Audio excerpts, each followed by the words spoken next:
Pemirsa, debat perdana pasangan calon paslon Bupati dan Wakil Bupati Tabanan dalam rangka Pilkada 2024 berlangsung terbuka pada Kamis malam 31 Oktober 2024 bertempat di Bali Sunset Road Convention Center BSCC Denpasar. Acara yang disiarkan langsung oleh Bali TV tersebut menjadi momentum bagi dua paslon untuk memaparkan visi dan misi serta program kerja mereka di hadapan masyarakat Tabanan. Paslon nomor urut 1, Nyoman Mulyadi dan Nyoman Ardike atau yang dikenal dengan panggilan Sengap, mengusung visi mewujudkan Tabanan yang maju dan sejahtera melalui pendekatan pembangunan berbasis desa dan penguatan sektor pertanian.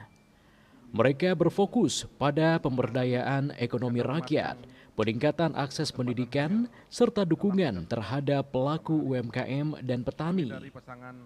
Dalam pemaparannya, Mulyadi menegaskan pentingnya peningkatan lapangan kerja dan dukungan bagi masyarakat desa sebagai tulang punggung ekonomi Tabanan.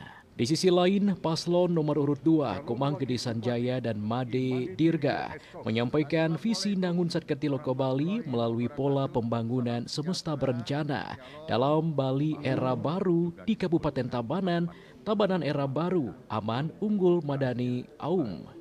Dengan berbagai program unggulan seperti peningkatan akses kesehatan, pendidikan, dan infrastruktur yang merata, paslon ini menekankan pentingnya sinergi antara pemerintah dan masyarakat dalam mewujudkan pembangunan berkelanjutan dengan fokus pada kesejahteraan sosial dan kemajuan ekonomi daerah.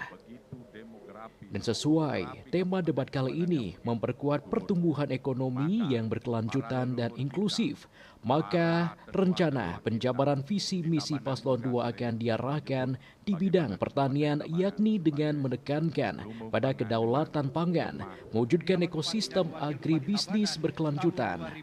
Dan di sektor pariwisata tetap akan menitik beratkan pertanian dengan pariwisata sebagai bonus dengan konsep agrowisata. Pertama yang kita laksanakan pada malam hari ini, Astungkaro berjalan dengan baik. Seperti apa yang sudah disaksikan tadi, sudah sesuai dengan rencana awal kita, sudah sesuai dengan apa yang kita harapkan seperti itu. Ini juga menjadi tontonan yang mestinya menjadi tontonan yang menarik lah bagi masyarakat pemirsa yang menonton acara ini, dan tentunya ini harapannya adalah visi misi yang disampaikan tadi itu menjadi referensi ataupun menjadi acuan nanti untuk para pemilih untuk menentukan pilihannya siapa yang akan memimpin Tabanan untuk 5 tahun ke depan. Debat perdana ini berlangsung dinamis dan penuh antusiasme dari kedua paslon. Mereka tak hanya memaparkan program kerja, tetapi juga saling merespon gagasan lawan dengan argumentasi yang menarik. Berbagai isu strategis seperti pengelolaan sampah, infrastruktur jalan menjadi topik utama yang disoroti kedua paslon. Debat ini diharapkan dapat membantu masyarakat Tabanan dalam menentukan pilihan pada Pilkada 2024 dengan mempertimbangkan visi misi serta komitmen yang disampaikan masing-masing paslon untuk masa depan Tabanan. Hendra, Bali TV.